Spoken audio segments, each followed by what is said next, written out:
La famille, mais quelle glorieuse invention! Une mélodieuse cacophonie qui tient du génie. On aurait voulu la créer, on n'y serait pas arrivé. Désordre ordonné, unité pleine de diversité, première institution de la société, la famille est la cellule de base des civilisations humaines.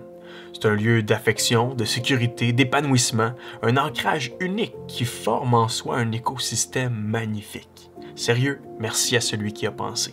J'ai pas 12 enfants ni un bac en éducation, mais mes humbles débuts de paternité m'ont fait réaliser la beauté intrinsèque de la famille. Tu vas bientôt le constater de toi-même, la vie familiale est douce, riche et profonde.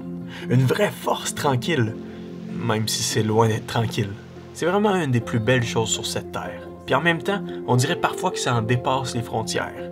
Quand on est tous réunis, il y a ce petit quelque chose d'extraordinaire. Une forme d'unité aussi fragile que solide, qui est tellement spontanée et pleine de vivacité qu'on a l'impression de vivre les bienfaits d'un autre monde.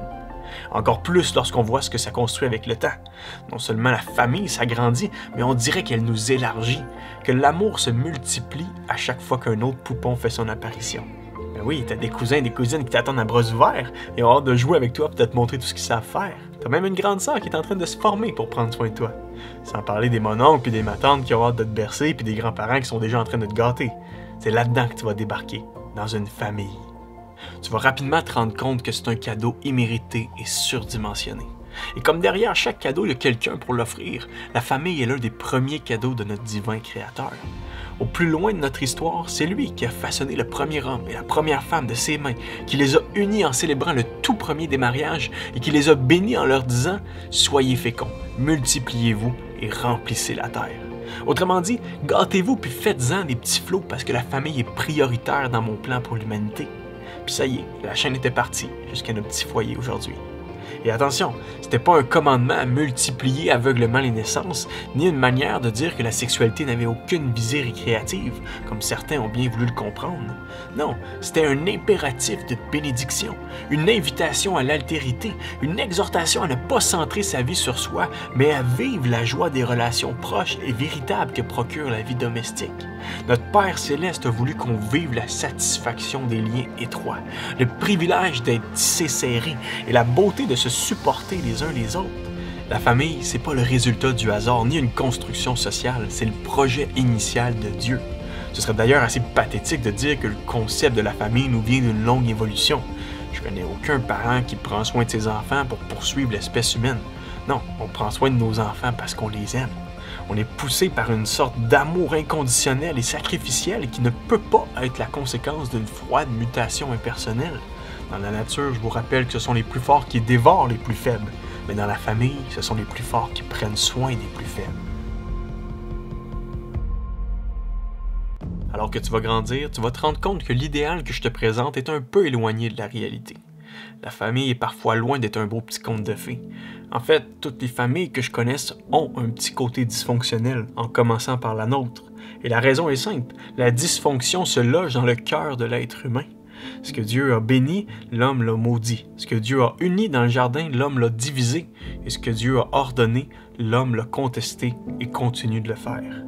Les tout premiers récits familiaux de l'Ancien Testament démontrent à quel point le péché est venu envenimer les choses. Abus, brutalité, négligence, mensonge, infidélité, chicane, divorce, jalousie, rancune, et la liste continue parce que le mal s'invite toujours d'une nouvelle façon, même dans nos sociétés développées.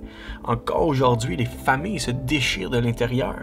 Il y a eu un temps où les parents avaient beaucoup d'enfants, maintenant ce sont les enfants qui ont beaucoup de parents. Il y a eu un temps où la parentalité était un privilège, aujourd'hui elle est considérée comme un obstacle coûteux à l'épanouissement personnel. Il y a eu un temps où l'engagement était valorisé, aujourd'hui c'est l'éclatement qui est normalisé.